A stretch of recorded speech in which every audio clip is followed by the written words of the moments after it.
ඔන්න මං අද ආයෙමත් ඔයාලට කලණ මුතුකුඩ ඕත ලියපු ඩයරි ඔෆ් ඔලිවියා පොතේ කොටසක් අරගෙන ආවා.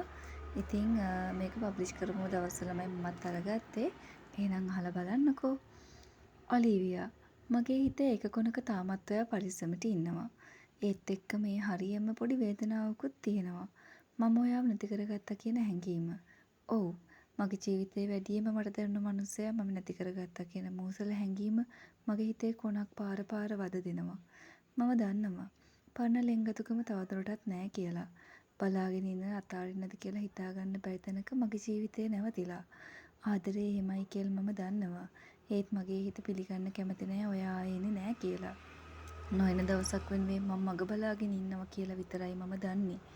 මම හැම වෙලාවකම විශ්වාස කළා මේ ලෝකේ කවුරු නැති වුණත් හැමදාම ඔයා මගේ ළඟින් ඉඳී කියලා.